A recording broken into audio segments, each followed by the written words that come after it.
ver, vamos a ver. Para determinar si eventualmente existe una restricción y esta es constitucionalmente válida, tenemos que ocupar herramientas jurídicas creadas para tal efecto. ¿Qué se ha utilizado? Bueno, los tribunales constitucionales han empleado el principio de proporcionalidad como método de solución. Y entonces, el Tribunal Constitucional Federal Alemán es el pionero en utilizar la ponderación como método de solución de controversias cuando colisionan derechos o principios. Ayer vimos un poquito de eso. Hoy vamos a verlo con más abundamiento. Y entonces, ¿qué es el principio de proporcionalidad? Vamos a ver. El principio de proporcionalidad lo vamos a manejar como sinónimo de la ponderación, ¿eh? Entonces, vamos a analizar nuestro artículo primero constitucional. Dice, en los Estados Unidos mexicanos, todas las personas gozarán de los derechos humanos reconocidos en la Constitución eh, y en los tratados internacionales de los que el Estado mexicano sea parte, y como de las garantías Extranjeros para que su venían. protección, cuyo ejercicio no podrá restringirse ni suspenderse, salvo en los casos y bajo las condiciones que esta Constitución establece. Ahí vemos el tema de la suspensión y de la restricción. Entonces vamos a ver qué más sobre el particular podemos abundar. Nos dice, adicionalmente se ha sostenido que en México la suspensión de derechos fundamentales es un concepto que acompaña el estado de excepción, previsto en el artículo 29 constitucional. En este caso resultan distintivas la excepcionalidad y la temporalidad, es decir, es un caso de excepción, literalmente hay una regla, la regla es la regularidad y la excepción es este tipo de casos. Eventualmente el tiempo debe ser restringido. Vamos a ver, no nos vamos a extender tanto en suspensión, vamos a analizar más el tema de restricción. Luego, la restricción en términos de la Constitución equivaldría a una intervención de la dogmática germánica. En efecto, la dogmática germánica, es decir, todo lo que viene de aquella latitud, nos ha dicho que la restricción la vamos a entender como una intervención que hace el Estado. ¿Vale? Ahora, en el ámbito fundamental, una intervención es un impedimento u obstáculo para ejercer un derecho fundamental. Está claro, ¿verdad? No puedo ejercer ese derecho porque hay un dique de contención que me impide ejercerlo. Entonces, ahí está el punto de la restricción desde el punto de los derechos fundamentales. Ahora bien, para que sea válida una restricción en derechos fundamentales, es necesario el tema de razonabilidad. Acuérdense que el Estado constitucional de derecho sustenta su ser en el tema de la razón. La razón es el pilar que sostiene el Estado de Derecho. Aquí la razonabilidad. Vamos a ver qué nos dice. Se trata de una racionalidad práctica que atañe a un actuar determinado y que encuentra su fundamento en la observancia de las normas relevantes del ordenamiento jurídico, ¿vale? Es decir, en cada caso concreto hay que imprimirle el tema de la razón. Entonces, ¿qué tenemos que hacer? Una, dice, se debe efectuar la respectiva argumentación de la mejor manera posible. Por eso ayer nos ocupamos mucho el tema de la argumentación. La argumentación tiene que ver con el ejercicio de la razón, ¿vale? Pero desde un punto de vista práctico. Conforme a un procedimiento estructurado y estandarizado que asegure el máximo posible. ¿Qué va a asegurar? La ejecución de la restricción bajo un esquema de razonabilidad. Ahora bien, este concepto, como les dije, es un tema que se viene manejando desde Alemania. Este es un concepto de aquellas latitudes. Y no extraña que nosotros como parte del sistema eh, romano-germánico canónico, pues también adaptemos o nos adaptemos esta forma de argumentar y de solucionar controversias. Y así las cosas, el Tribunal Constitucional Federal Alemán ha señalado que la proporcionalidad deriva de la esencia de los derechos fundamentales y del Estado de Derecho. Y podría enunciarse así, importante lo que se dice, está permitido restringir un derecho fundamental solo en la medida indispensable para lograr un fin constitucionalmente válido. Aquí ahí creo que estriba el calificativo de proporcional. Si se dan cuenta, tiene que haber una restricción, pero esa restricción tiene que ser proporcional, es decir, equivalente en ese caso, siempre y cuando haya un fin constitucionalmente válido. Hay una restricción, pero de este mismo modo existe la consecución de un fin constitucionalmente válido. Vamos a ver qué más podemos señalar sobre el particular. La proporcionalidad de las intervenciones y usos fundamentales constituye su razonabilidad. Estas afectaciones serán razonables en tanto sean medidas indispensables para lograr un fin legítimo. Pasado este límite, serán desmedidas, irrazonables y por tanto inválidas. Ustedes como operadores jurídicos de control de constitucionalidad tienden a hacer este control para verificar si existe esa proporcionalidad en la restricción del derecho humano. Entonces, vamos a continuar. Dice, una de las principales características de las democracias constitucionales, recuerden, este tema de derechos humanos, hago un paréntesis, tiene que ver con los conceptos que manejamos en Occidente. Esto no necesariamente aplica en todas las latitudes, pero bueno, Occidente de manera homogénea, podemos decir que es parte de la narrativa que se maneja. Una de las principales características de las democracias constitucionales se encuentra en el hecho de que la autorización jurídica para la restricción de un derecho fundamental no es suficiente desde un punto de vista jurídico. Tener dicha autorización no equivale a tener legitimidad. ¿Esto qué quiere decir? Lo explico.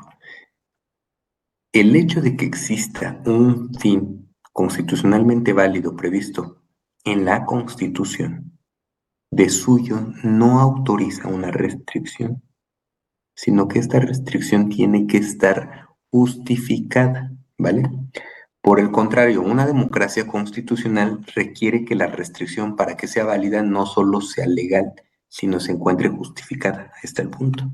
En otras palabras, se exige el componente de legitimidad. Este elemento está compuesto por un fin adecuado y los medios para alcanzar, ¿vale? Ahorita vamos a darnos cuenta que nuestra Suprema Corte de Justicia de la Nación, a diferencia del Tribunal Constitucional alemán, no tiene una escala triádica, sino tiene una escala de 4 puntos, donde habla de la legitimidad, idoneidad, necesidad y proporcionalidad de estricto sensu. ¿Y se acuerdan? En el sistema alemán es directamente la idoneidad, elimina el tema de la legitimidad, porque la subsume en el tema de idoneidad. Vamos a continuar. Dice, el elemento del fin adecuado refleja un componente de carga axiológica. Ayer platicábamos que en ocasiones los conceptos jurídicos tienen cargas emotivas, incluso les dije que podían convertirse en falacias, ¿se acuerdan? Bueno, aquí lo que tenemos que buscar es que esta carga axiológica no derive en una falacia, ¿vale? Él refleja la noción, la cual no todo fin puede justificar una restricción fundamental. Ahí está. Tenemos que ver la naturaleza del fin y el grado de urgencia, ¿vale? Y ahorita vamos a ver un caso concreto. Vamos a ver el que ayer, de una manera muy rápida, les comenté que era el tema de la Ley Federal de Telecomunicaciones y su restricción en cuanto a la solicitud de los datos biométricos, ¿se acuerdan? Que ayer les comentaba. Vean, aquí está la fórmula clásica, la que desarrolló el Tribunal Constitucional Federal Alemán. Idoneidad, necesidad y proporcionalidad en estricto sentido. Ahí está una escala de 3. Nos vamos a dar cuenta que en la Corte no es así. En la Corte son 4. Vean, el test de proporcionalidad, de acuerdo a la Corte, tiene 4 elementos. Legitimidad del fin, es decir, la validez constitucional. 2, la idoneidad que dicha medida, por su aptitud, puede servir para contribuir al dicho propósito. El tema de legitimidad tiene que ver con un fin que debe estar previsto en la Constitución, ¿vale? Eso es como fundamental. La idoneidad pues tiene que ser como ad hoc. Ese medio debe ser ad hoc a la restricción para eventualmente potenciar el fin constitucionalmente válido. Posteriormente, la necesidad, que si lo que ayer lo platicamos, la necesidad tiene como propósito buscar un medio más benigno como alternativa para evitar la restricción, si eventualmente existiera, ¿verdad? Vemos que en ocasiones no se puede. Ahora bien, y finalmente el cuarto dice, la proporcionalidad en estricto sentido de dicha restricción, coloquialmente ponderación, consiste en estimar si la afectación del derecho fundamental es compensada por el beneficio que obtiene el fin legítimo que le inspira. Literalmente aquí es una regla de peso. Tenemos que ver que en esta balanza, ¿qué vale más? ¿El interés público de esa restricción o bien sí vale más esa restricción, ese derecho fundamental que se intenta restringir? Acuérdense que sobre el particular, no necesariamente lo que está destinado a priori a salvaguardar un bien colectivo de suyo tiene que prevalecer siempre. Ayer les comentaba, hay una falacia que se llama la falacia ad populum, ¿se acuerdan? Y la falacia ad populum, ¿qué dice? Pues que no lo que diga la mayoría necesariamente tiene razón, ¿vale? Entonces es uno de los puntos que no quiero que confundamos. El hecho de que defiendan o por lo menos narrativamente digan que están defendiendo un orden público o un interés general, eso de suyo no justifica menoscabar un bien individual, sino que se debe estar justificado, ¿vale? Porque si no podemos llegar a un tema de falacias, ¿vale? A ver, eh, solo puede considerar la restricción de un derecho fundamental si supera todas las etapas del juicio de proporcionalidad. Esto es, les pediría que hiciéramos el esfuerzo de entender que hay cuatro escalas, 4 escalones, llamémosle así. Tiene que pasar esos 4 para poder considerarse válida la restricción. No es suficiente que la intervención de un derecho fundamental persiga un fin legítimo para ser válida.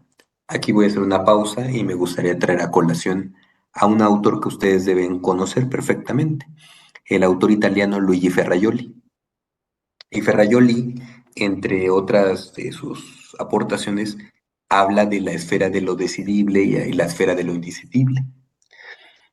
Y justo, eh, hay quien llega a decir que el tema de los matrimonios de las personas del mismo sexo o la adopción de menores por personas de la comunidad LGTB tendría que ser un tema. A ver, me están diciendo que no se escucha. ¿Sí se escucha? A ver, compañeros. Ok, ok, gracias. Es que me escribieron en el que no se escuchaba. Gracias, Dimitri. Bueno, eh, retomo lo que estaba platicando, eh, que Ferrajoli necesariamente dice que hay una parte en la que no se puede decidir y otra parte en la que sí se puede decidir. Les comentaba de la adopción de los menores por parte de personas de la comunidad LGTB. Hay quien decía que se tendría que someter a votación del pueblo esta posibilidad de que se pueden adoptar, ¿Qué fue lo que sucedió? Pues que eventualmente en el estado de Yucatán se intentó restringir este derecho a las personas de la comunidad LGTB y la minoría del Congreso de Yucatán promovió acción de inconstitucionalidad y en la Corte que se determinó, la Corte determinó que aun y cuando se estaba argumentando que esta restricción tenía por objeto salvaguardar el interés superior del menor, lo cierto es que no lo hacía, porque hay personas heterosexuales o homosexuales o de la comunidad LGTB en general que pueden perfectamente brindar una, pueden brindar un estilo de vida adecuado a los menores de edad y no tenía que ver nada con su preferencia sexual. Entonces, ese es uno de los puntos que yo eventualmente quiero que vean. El someter a mayoría una decisión de un derecho particular es uno de los temas que no puede subsistir. Les comento rápidamente, en el Tribunal Federal de Justicia Administrativa hace unos 3 o 4 meses me tocó de igual forma resolver un asunto donde se argumentaba el tema de mayorías. Es un tema delicado en la medida en que venían menores de edad. Pues resulta que en una escuela privada, obviamente que tenía el REBOE y todas las autorizaciones de la Secretaría de Educación Pública, existía un menor de edad con un padecimiento, con una condición especial, que es el trastorno TOT, que es el trastorno de oposición defensiva. Literalmente lo voy a resumir en qué consiste, pues literalmente le pegaba a sus compañeritos. Era un poquito eh, eh, agresivo con ellos. ¿Qué fue lo que sucedió? Pues que la escuela hizo una junta de padres de familia, convocó a una junta de padres de familia y a votación a mano alzada dijeron, ¿quién vota para que al niño se le expulse de la escuela porque le está pegando a sus compañeritos? Y adivinen qué pasó. Pues, eh, a ver, Nancy, a ver, ¿qué me estás para hacer la pausa y en su caso mejorar todos los temas técnicos? A ver, voy a dejar de compartir. A ver, Nancy, ¿sí me escuchas? Porque tú fuiste quien me escribió. Sí, se escucha muy bien. Sí, es que Nancy había dicho que, bueno, Nancy, tal vez no sea de este lado, sino más bien de tu lado, porque todos los demás me dicen que sí se escucha.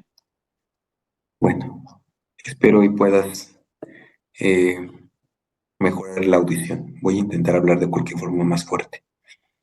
Voy a seguir compartiendo. Bueno, aquí puedo dejar de compartir y sigo en el ejemplo. Esta personita, este niño le pegaba a sus compañeros. Entonces se convoca a una junta de padres de familia y a mano alzada deciden que la mejor solución es expulsar al niño de la escuela. ¿Y qué creen que pasó? Pues los padres, los únicos que votaron en contra, pues fueron los padres del menor, ¿verdad?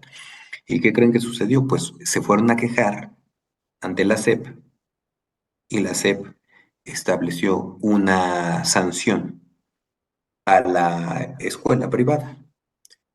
Y entre otras razones dijo, hay una cuestión que es indecidible. Tú no puedes decidir ni puedes someter a mayoría el destino del niño, el destino educativo del niño. Por más que haya padres de familia que hayan votado, o el 99% de padres de familia hayan votado por la expulsión, no lo puedes hacer. Justo empieza la argumentación en la resolución en el sentido de que hay medidas para evitar eso. Le dijo, sí podrías haberlo hecho si hubieras agotado todas las medidas, entre cuáles un prefecto, un segundo maestro, atención psicológica del menor y de todos los demás compañeritos.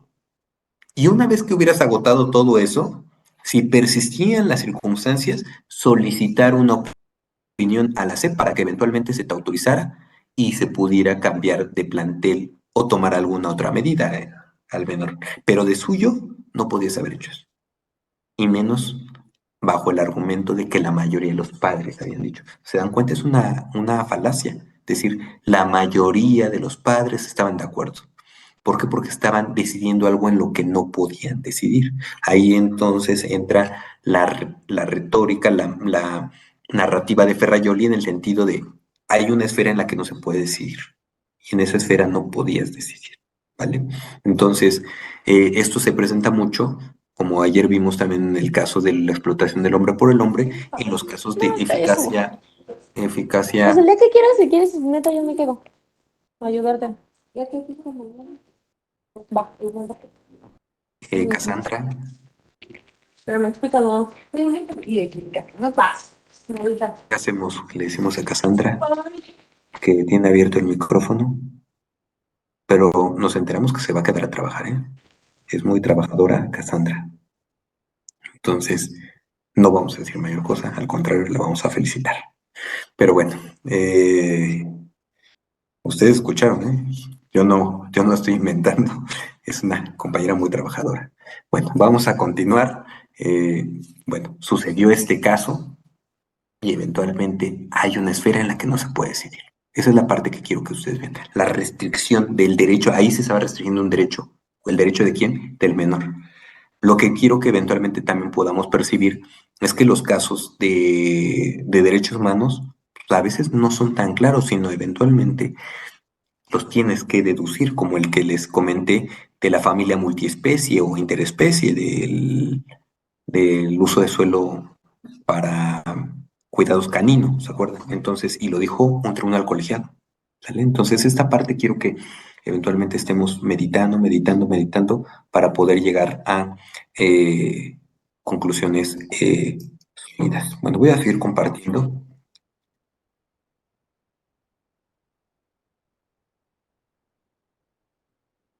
Entonces, solo se puede considerar válida la restricción si se supera todas las etapas. Vuelvo a lo mismo, no basta con superar una de las etapas, sino es necesario las cuatro. Y ahorita lo vamos a ver en el tema de la Ley Federal de Telecomunicaciones, cómo existió el caso y no lo logró superar. Nos quedamos en la tercera y lo vamos a platicar para que vean. Mira, para muestra un botón. Entonces vamos a la acción de inconstitucionalidad 82 diagonal 2021. Les voy a contar rápidamente antes de ver qué dijo la Corte, lo voy a platicar. Me parece que podría ser un poquito más didáctico y después ver los razonamientos puros y duros que dijo la Corte.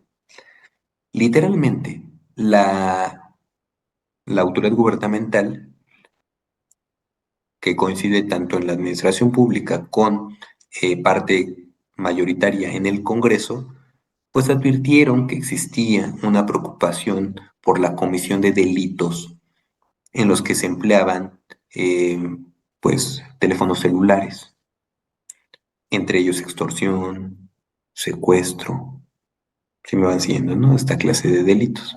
Entonces, para el combate a este tipo de conductas, le ocurrió al legislador emplear eh, un esquema en el que los particulares, las empresas que prestaban el servicio o que prestan el servicio, léase AT&T, Telcel, Movistar, otras, recopilaran todos los datos biométricos. ¿Cuáles son los datos biométricos? Pues huellas digitales, el iris, y eventualmente esos datos se le transferirán al Instituto Federal de Telecomunicaciones, que es un órgano constitucional autónomo, y cuando lo solicitara la Fiscalía General de la República o las fiscalías estatales, tenían la obligación de proporcionar los datos biométricos para que eventualmente si había una llamada de extorsión del número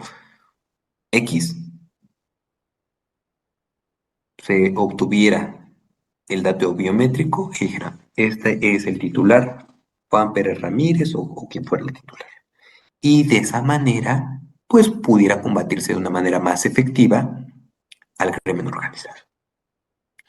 Bueno, a priori la razón, pues Es loable en lo que se intenta. El punto ¿es constitucionalmente válida la restricción? Porque al final del día era disponer de datos personales. Entonces, ¿qué dijo la Corte?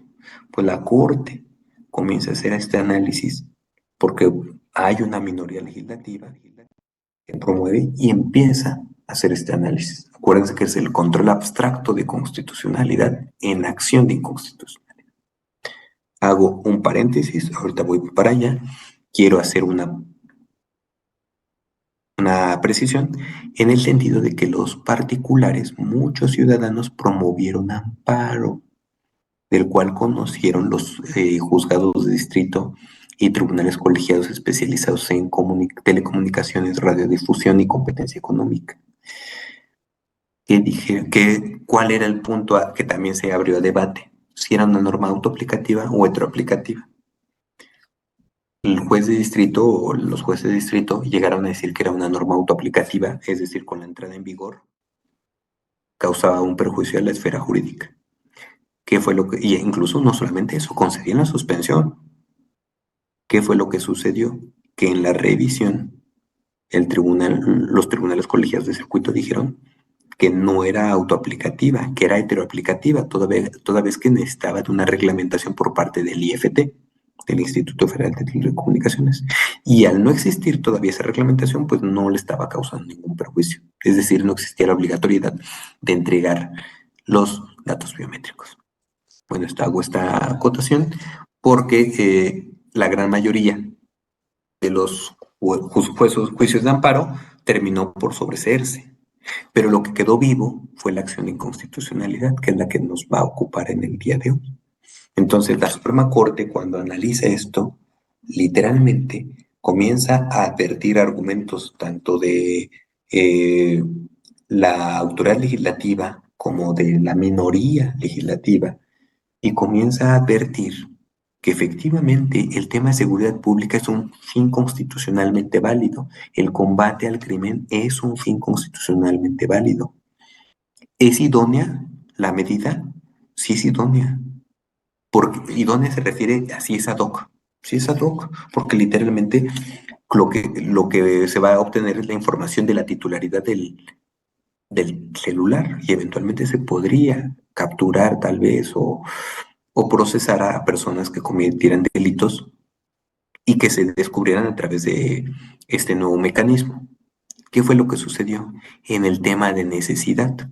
Ahí en ese escalón es donde ya no pasó el tema.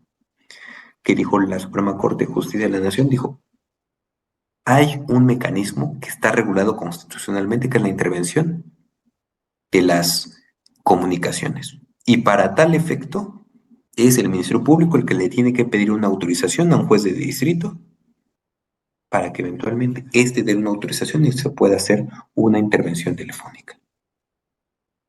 Y este es un medio menos lesivo, ¿vale? Y como la recopilación de los datos biométricos no toma en cuenta este medio alternativo menos invasivo, pues la restricción termina siendo como inconstitucional. Vamos a ver ahora sí los argumentos puros y duros de la Suprema Corte de Justicia sobre el particular. ¿Puede compartir?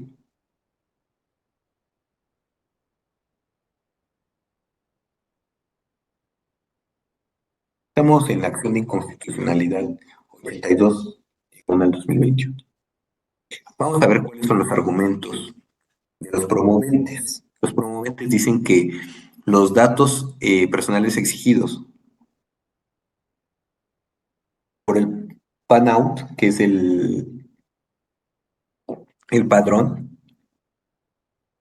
de los datos biométricos, pueden permitir acceso a información u otros datos personales y revelar geolocalización, datos de cuentas bancarias, implicar robos de identidad y de patrimonio, así como evidenciar las opiniones políticas y creencias religiosas, preferencia sexual, origen racial, étnico, con lo cual el Estado fiscalizaría, revisaría y controlaría el ámbito más privado de las personas. Además, se viola el derecho a la intimidad de los ciudadanos, ya que la creación del PAN-OUT incide en los datos biométricos, que son los que le permiten identificar, de manera unívoca a las personas y además pueden dar cuenta de su origen racial o étnico, entre otras características. Esos van siendo los argumentos de los promoventes. Ahora, la autoridad en defensa de la reforma a la Ley Federal de Telecomunicaciones dijo, miren, el PANAUT tiene como finalidad, el padrón de los datos biométricos tiene como finalidad inhibir delitos y eventualmente una colaboración administrativa entre autoridades en materia de seguridad y de justicia. Entonces, pues la restricción será válida, es lo que señala la autoridad. Vamos al primer punto como la Corte va a entrar en estudio y dice legitimidad. En el párrafo 233 de la ejecutoria dice, de estas consideraciones se puede advertir que la medida legislativa impugnada persigue fines de orden público relacionados con el fortalecimiento de las herramientas para la investigación y persecución de delitos. Concretamente, con la creación del PANAUT, por lo mismo el padrón, se busca generar una base de datos asociada a la titularidad de las líneas de telefonía móvil, que permitiría investigar y perseguir de mejor manera las conductas delictivas a través de la identificación de los titulares de las líneas utilizadas para su comisión, por ejemplo, en los casos de extorsión o secuestro. Hay un concepto que se maneja aquí y me importa muchísimo que lo podamos observar. Dice, de esas consideraciones se puede advertir que la medida legislativa persigue fines de orden público. Voy a detener, me voy a remitir a una tesis del Poder Judicial. La pregunta, ustedes seguros ya la tienen clara, pero vamos a reflexionarla. ¿Qué es el orden público? ¿Cómo lo vamos a definir? Voy para allá, en un minuto. Ustedes lo ocupan muy seguido porque el orden público, aquí otra vez, hago una pausa para poder dar contexto. Los abogados, en sí, todos los juristas, nos basamos en conceptos jurídicos indeterminados, mucho en conceptos jurídicos indeterminados. Diario los estamos utilizando. Por ejemplo, al momento de conceder una suspensión en amparo, pues tienen que ver el orden público y el interés social. La pregunta es, bueno, ¿y qué son? O, por ejemplo, en una expropiación. Se otorgará una expropiación cuando exista utilidad pública y justa indemnización. Que es la justa indemnización ya se dijo que es, ¿no? El valor comercial del predio. Pero, ¿qué es una utilidad pública? Y es otro concepto jurídico indeterminado que tenemos que utilizar. Vamos a ver qué son los conceptos jurídicos indeterminados. Y en particular el del orden público, que es uno de los conceptos que casi toda la legislación maneja. Incluso regularmente, dense cuenta, existen los ordenamientos inician así. Estas disposiciones son de orden público. ¿Y qué es el orden público? Vamos para allá. Voy a compartir, vamos a ver qué nos dice la jurisprudencia sobre el particular. Y nos dice, orden público es un concepto jurídico indeterminado. Y el reconocimiento. Ay, alguien gritó en su micrófono. Bueno, el orden público es un concepto jurídico indeterminado. No nos dice mucho, ¿verdad? Vamos a ver, dice que debe ser precisado y valorando dependiendo de las circunstancias específicas del caso concreto. Entonces podemos llegar a la conclusión que los conceptos jurídicos indeterminados son elementos casuísticos, es decir, que dependerán de cada caso concreto. Vamos a seguir leyendo el tema de ellos. Nos dice, en un juicio de amparo indirecto se solicitó la suspensión de los actos reclamados. Para concederla o negarla, el juez de distrito argumentó cuestiones de orden público e interés social. Ahí está, dos conceptos jurídicos indeterminados. Entonces, ¿cómo lo vamos a conceptualizar? Pues literalmente son como cajas vacías que nosotros tendremos que ir llenando, dependiendo del caso concreto. Vale, vamos a ver. Justificación. Lo anterior porque el orden público es la expresión del valor aplicado en casos concretos, determinando una mayor intervención o límite a derechos y libertades individuales o particulares, en razón de proteger intereses de carácter colectivo. Asimismo, un concepto jurídico esencialmente indeterminado que persigue cierto grado de armonía social y eficacia del derecho, que se actualiza en cada caso concreto y acorde al marco normativo, cuyo contenido solo puede ser delineado por las circunstancias de modo, tiempo y lugar que prevalezcan en el momento en que se realice la valoración del estudio mismo.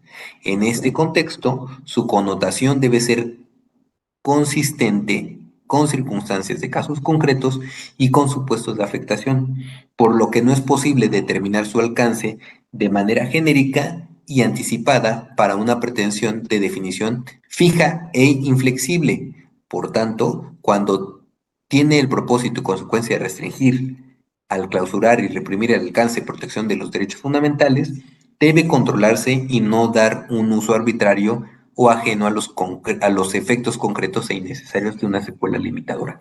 Dejo de compartir y comienzo a explicar. Luego entonces, el concepto jurídico indeterminado nos ayuda a limitar derechos fundamentales. Cuando la restricción es válida, obviamente.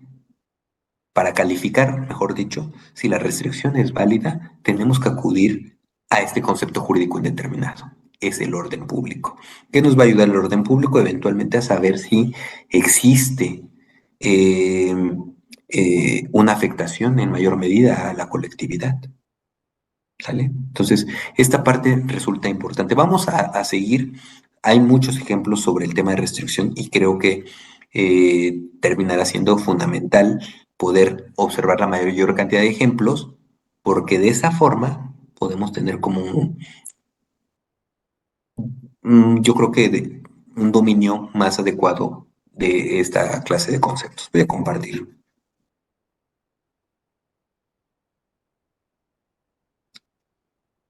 Dice.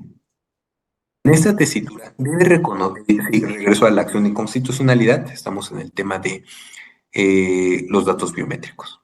En esta tesitura debe reconocerse que esta finalidad se encuentra inserta en el marco de obligaciones del artículo 21 constitucional que impone al Estado mexicano, pues establece que la seguridad pública es una función a cargo de la Federación, las entidades federativas y los municipios, cuyos fines son salvaguardar la vida, las libertades, la integridad y el patrimonio de las personas, así como contribuir a la generación y a la preservación del orden público y la paz social, otros conceptos jurídicos indeterminados. ¿Ya me van siguiendo? La paz social es otro concepto jurídico indeterminado.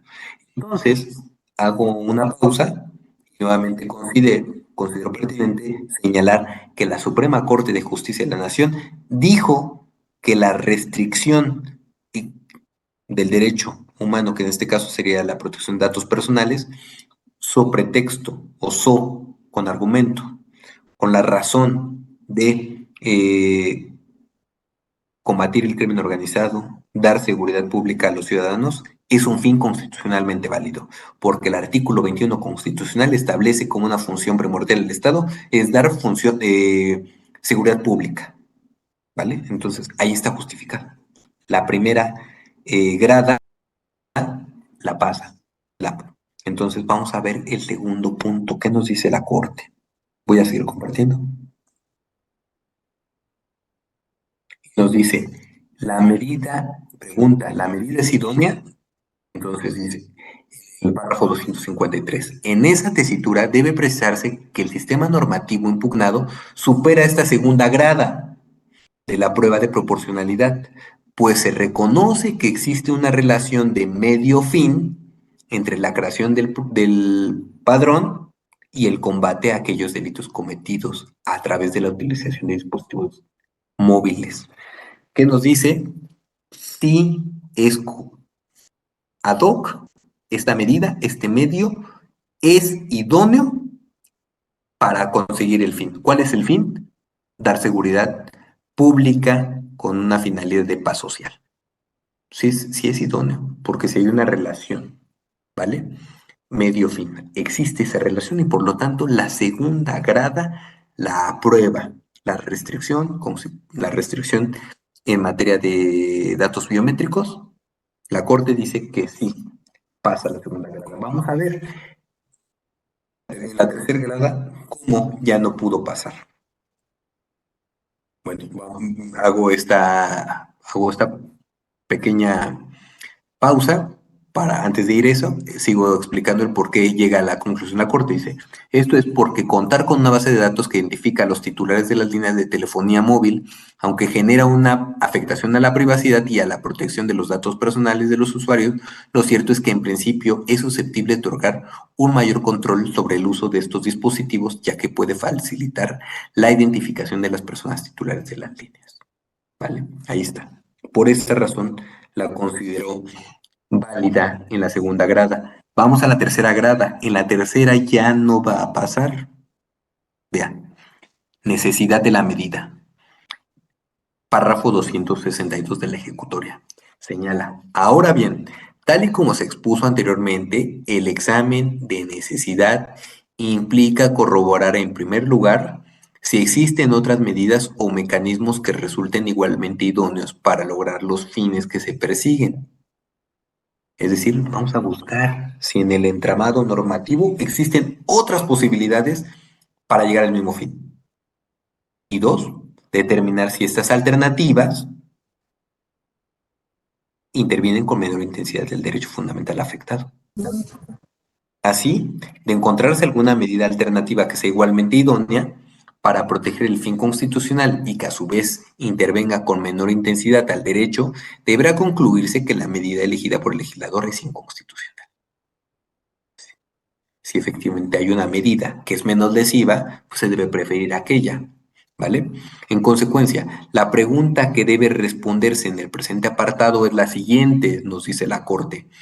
¿Existe otro tipo de medidas distintas al padrón que resulten igualmente idóneas para el fortalecimiento de la seguridad pública a través del combate de los delitos que se cometen mediante el uso de dispositivos de telefonía móvil, pero que resultan menos restrictivas de los derechos de la privacidad, a la privacidad y a la protección de los datos personales? Esa es la pregunta que se hace la Corte.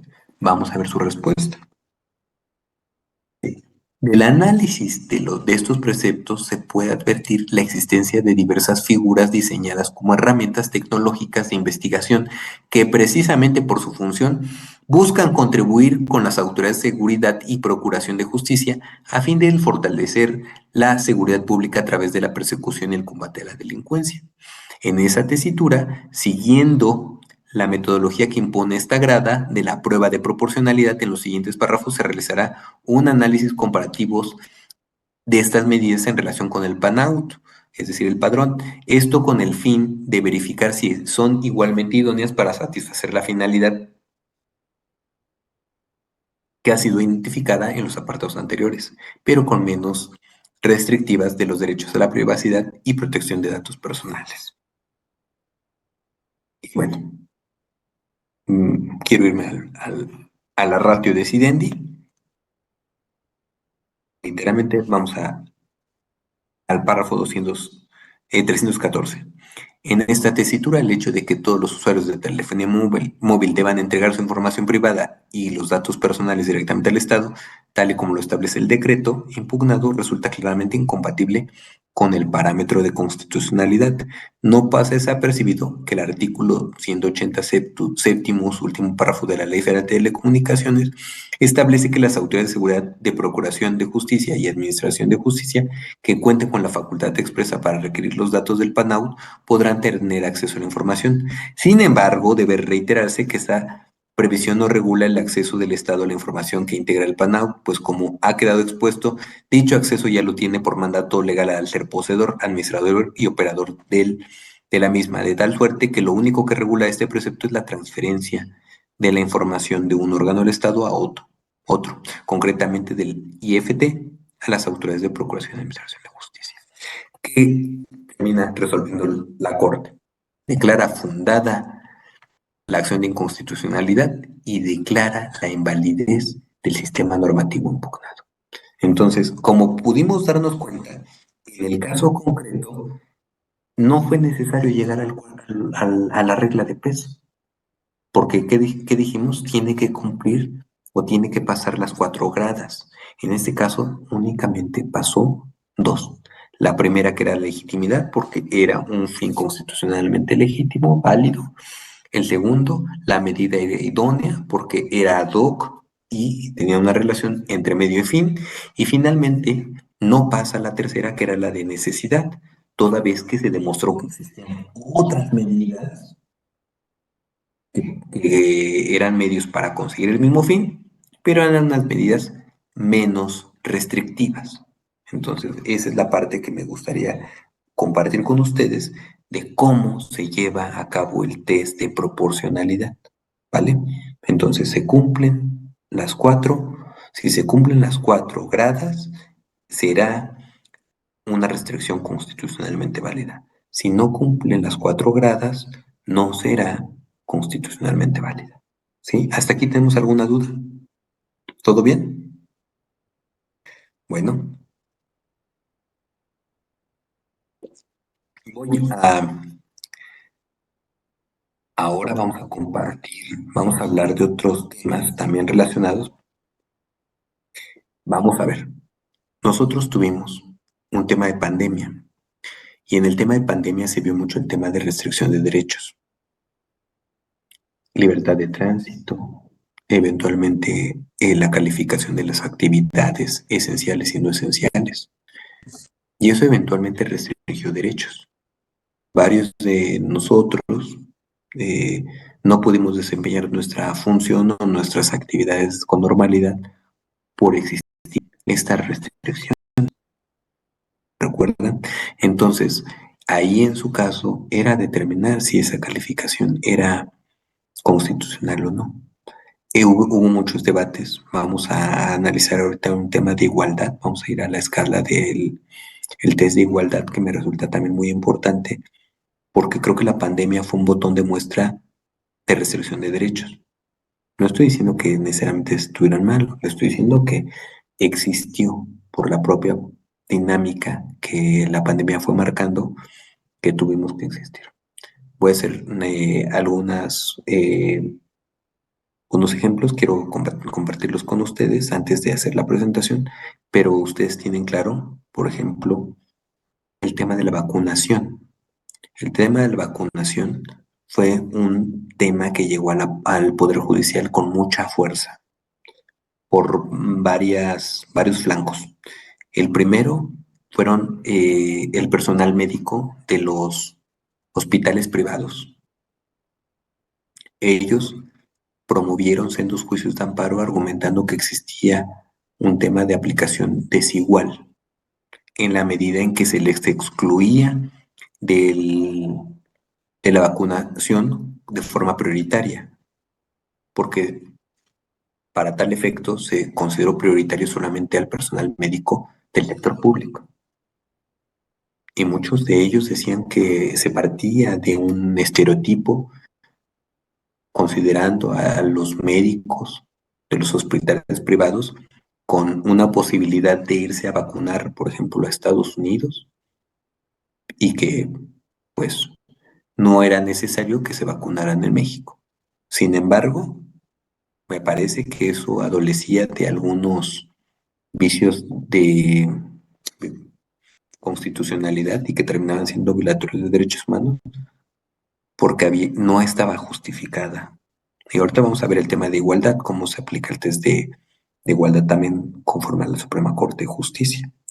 Pero estos temas los quiero poner en la mesa de debate en la medida en que son puntos que todos vivimos. No solamente lo estoy comentando como un tema anecdótico de mi propio ejercicio profesional, eso lo vimos todos, ¿no? Entonces, esa parte es la que quiero que ustedes tengan en consideración para generar el criterio jurídico. Al final, parte de estos cursos tienen como propósito, pues, que haya un debate eh, entre las posturas, una retroalimentación que eventualmente una lluvia de ideas nos proporcione a generar criterio jurídico. ¿Hasta acá tenemos alguna duda? ¿Alguien que me quiera comentar algo? Para continuar. Ok, vamos a continuar. Y entonces vamos a ver el tema de la igualdad. ¿En qué consiste el tema de la igualdad y cómo se puede vulnerar eventualmente? Voy a compartir la,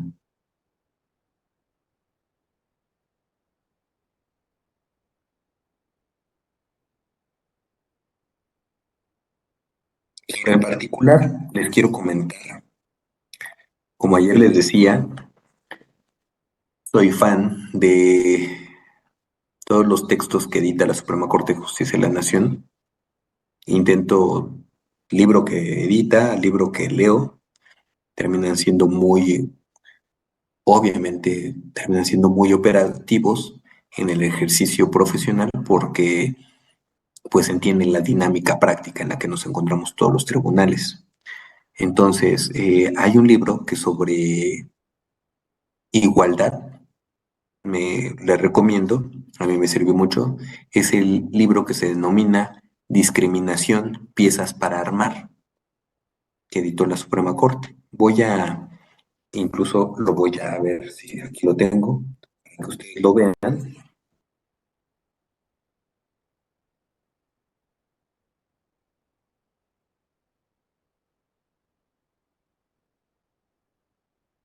A ver, voy a intentar compartir, nada más quiero que lo vean. Y literalmente aquí está. Si lo ven, ¿verdad? Miren, aquí está. Discriminación, piezas para armar. La coordinadora es Ana María Ibarra. Y pues, la verdad es que este libro no tiene pierde. Entonces habla de muchas cosas. Menos iguales, libres y autónomos. La fundamentación normativa de la discriminación indirecta, acciones afirmativas, las dos caras de la igualdad y bueno, el test de proporcionalidad también. El test de igualdad, perdón. Entonces, lo recomiendo ampliamente. Gran parte de las láminas que voy a presentar, pues se sustentan en el texto. Y todo el material que les presento, eh, no podría decirles que es eh, sí, una invención del suscrito, sino que más bien es de lo que se ha leído. Intento compartirlo de una manera mucho más amigable a través de las láminas, pero son cuestiones que ya se han resuelto en controversias, en acciones o en amparos, o eventualmente doctrinarios sobre la materia han dicho. Voy a compartir, vamos a ver el tema, la temática. En un minuto.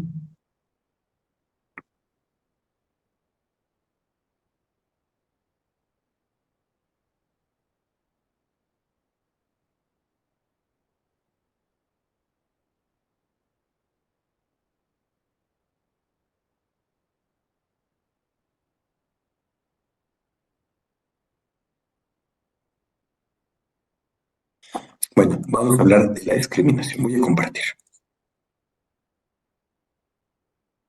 Dice, discriminación. En términos generales, hay discriminación cuando se pone desventaja de manera injusta a individuos o grupos sociales porque tienen o se cree que tienen cierto rasgo.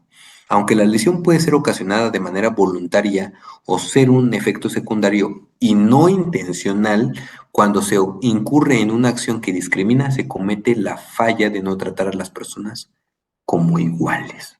Entonces, ayer les comentaba, voy a dejar de compartir un poquito para platicar más cuestiones que tienen que ver con la temática.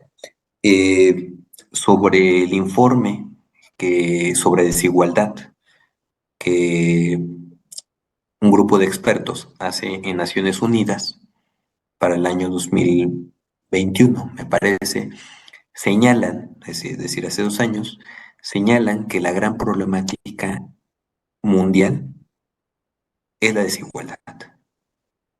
Y la desigualdad originada muchas veces por discriminación.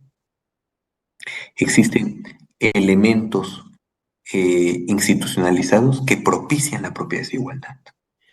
Entonces, acortar todas las brechas es parte fundamental de los operadores jurídicos. Ustedes saben que hemos pasado como humanidad pues muchos eventos muy lamentables. Incluso comenzamos a hablar nosotros de derechos humanos en los textos jurídicos a partir de la Segunda Guerra Mundial. Dense cuenta que cada que existe un cambio violento y que literalmente marca a la humanidad es cuando existe un cambio de mentalidad y se intenta hacer modificaciones. Léase la Primera Guerra Mundial y la Segunda Guerra Mundial. A partir de la Segunda Guerra Mundial es cuando surgen dos instrumentos fundamentales como operadores jurídicos: el Pacto Internacional de los Derechos Civiles y Políticos, que fue una bandera que enarboló el bloque encabezado por Estados Unidos y sus aliados, y por otro lado, otro tratado internacional que es fundamental, que es el Pacto Internacional de los Derechos Económicos, Sociales y Culturales, que es una bandera que enarboló el bloque soviético y sus aliados. Entonces, estas dos concepciones las tenemos nosotros como operadores jurídicos, las tenemos que empatar para aplicarlo pues de manera justa en nuestras resoluciones. Ayer, como pudieron darse cuenta, el concepto de la explotación del hombre por el hombre pues no se encuadra en el concepto de derechos civiles y políticos, sino más bien pudimos verlo en muchas ocasiones en relaciones contractuales y lo podemos ver en derechos económicos, sociales y culturales. Entonces, estas reflexiones quiero que las hagamos porque son fundamentales. Ahora bien, sigo en mi narrativa. Comentaba, la Segunda Guerra Mundial como punto de quiebre en el tema de derechos humanos. Surge este concepto por un tema de discriminación institucionalizada a la comunidad judía en Alemania. Los campos de concentración terminan siendo toda esta, pues sí, violencia que se contra la comunidad judía, genera un cambio de paradigma y ahí se comienza a trabajar ya en mayor medida jurídicamente el concepto de dignidad humana. Y dignidad humana entendida como la fuente y fin de los derechos fundamentales. Y como también nos pudimos dar cuenta en aquel tiempo y hasta el día de la fecha, las personas no son medios, las personas son fines en sí mismos. Entonces, el respeto a las personas y a su dignidad es fundamental. Entonces, esto lo estoy trayendo a cuentas porque existe, como lo comenté hace unos minutos, elementos que nos dan cuenta que la desigualdad, las brechas de desigualdad es el gran problema que vive la humanidad. Estas brechas surgen por varios motivos, por pobreza, pero también en aquel texto de los efectos de las desigualdades se nos dice por Naciones Unidas que tiene que ver la brecha tecnológica.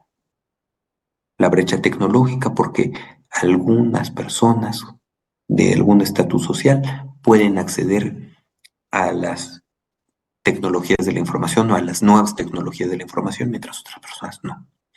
Y eventualmente cuando no puedes acceder a tecnologías de la información, laboralmente eres menos competitivo. Y como eres laboralmente menos competitivo, tienes menos posibilidades de empleo. Y como tienes menos posibilidades de empleo, tu posibilidad de ascender en la escala social se complica. Entonces, esto es importante, no lo digo yo, lo dice Naciones Unidas, pero sí me gustaría que lo tuviéramos en el radar para hacer esta clase de reflexiones. Que literalmente seguimos viviendo en nuestro propio país, no escapamos de brechas de desigualdad muy marcadas. ¿Sale? Bueno, voy a seguir poniendo el tema de discriminación. Igual voy a hacer una pequeña pausa. Ayer señalábamos en el tema del lenguaje, es sumamente importante. Yo hice ayer mucho énfasis en el tema del lenguaje, porque gran parte de la discriminación viene por el lenguaje, incluso por lenguaje bien intencionado. ¿Se acuerdan cómo se mencionaba a las personas que tenían alguna discapacidad? Personas con capacidades diferentes, minusválidos, discapacitados. ¿Y qué se dijo? Ese lenguaje es discriminatorio. Incluso aquel que quiere hacerlo de una forma políticamente correcta y decirle personas con capacidades diferentes, ¿qué se nos ha dicho? Literalmente lo que estás escondiendo con esa forma de expresarte es la discapacidad y la tienes que hacer visible. Entonces, de acuerdo a la convención, ¿cuál es el término correcto? Persona con discapacidad, porque de esa forma no eres ofensivo, pero sí puedes dar cuenta de una condición, ¿vale? Entonces, por eso es tan importante trabajar mucho en el tema del lenguaje. Hoy día entra mucho en debate, por ejemplo, en los libros de texto, y es un tema que también ha llegado a Poder Judicial de la Federación, el tema de los libros de texto. Saber si efectivamente el tema del lenguaje inclusivo es una parte que deben hacer las escuelas o que debe ser a una circunstancia a modular en las casas. Entonces, es un tema que quiero que ustedes mediten. Voy a compartir las láminas sobre discriminación. Entonces, nos dice, la discriminación, si la discriminación bloquea la posibilidad de los sujetos individuales o colectivos de acceder a bienes sociales valiosos. Esa diferencia inmoral opera a través del señalamiento de un rasgo que esos sujetos tienen o creen que tienen, o se cree que esos sujetos creen que tienen. Hago otra pausa, lo vamos a ver más adelante, pero podríamos decir, bueno, pues el tema de la desigualdad ha sucedido, sí, siempre, pero el Estado en ocasiones ha sido el fundador o el que ha instalado estos esquemas. ¿Cuál es uno de los esquemas más lamentables que ha existido en la humanidad de discriminación? Es el sistema del apartheid en Sudáfrica, y lo vamos a ver más adelante. Es un sistema institucionalizado de segregación racial.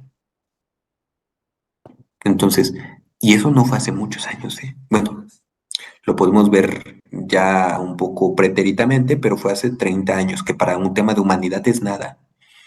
Entonces, el tema de apartheid, por ejemplo, se constituyó en un crimen de lesa humanidad, que es competencia de la Corte Penal Internacional. Entonces, el tema de la discriminación no es menor, ¿eh? No es menor. Dense cuenta, grandes crímenes de lesa humanidad han surgido por un tema de discriminación. Le hace el tema de Ruanda, le hace el tema de Kosovo, y son temas que pasaron no antes de 1950, pasaron en los 90.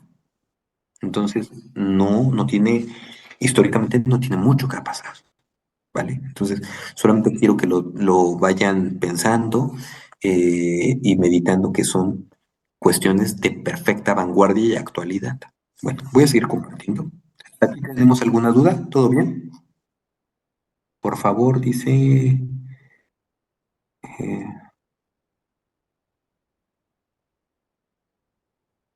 ya escucho, por favor, apaguen su micrófono, sí. Mm, No, el test de constitucionalidad propiamente, pues dice Luis Marín Gómez, nos pregunta cuál es la diferencia entre el test de constitucionalidad y test de proporcionalidad. Pues el test de constitucionalidad per se no es un test, ¿no? Nada más vamos a ver si eventualmente cumple con el parámetro de constitucionalidad, y para tal efecto, pues vamos a utilizar herramientas. ¿Cuáles son las herramientas? Test de proporcionalidad o test de igualdad, que en este caso es el que vamos a trabajar en un momento. Bueno, estoy dándome tiempo para ver si hay alguna duda. Ya terminé de leer el chat. Vamos a la presentación. Entonces se nos dice que la discriminación bloquea la posibilidad de obtener bienes valiosos socialmente. Vamos a continuar. Ahora, lo que les comentaba, el tema del lenguaje. Eh, Hay un autor en el que se basa Alexi, Robert Alexi. Es fundamental también leerlo. No es abogado. Es Jürgen Habermas. Jürgen Habermas, su libro insignia, pues es La teoría de la acción comunicativa. El tema del lenguaje, la importancia del lenguaje. Y de ahí, muchos de los conceptos que maneja Habermas los adapta y los adopta Robert Alexi al momento de formular su teoría de la argumentación jurídica. Entonces no hay que dejarlo de lado. Vamos a hablar del lenguaje del migrante. ¿Qué significa el lenguaje del migrante? El significado social de las expresiones en general y de las denigrantes en particular provienen de tres fuentes: la intención del hablante, la interpretación del oyente y el contexto de enunciación. Entonces, tres elementos: el que habla, el que escucha y el contexto en el que se llega a dar. A partir de ciertos rasgos se agrupa a los sujetos la historia, el contexto y la cultura que le dan significado a sus criterios de agrupación. ¿Vale? Entonces, a ver, vamos a... creo que el video mañana lo vemos. Les hago una pausa porque si lo quiero reproducir, bueno, voy a intentar reproducirlo, pero lo me ha sucedido en sesiones pasadas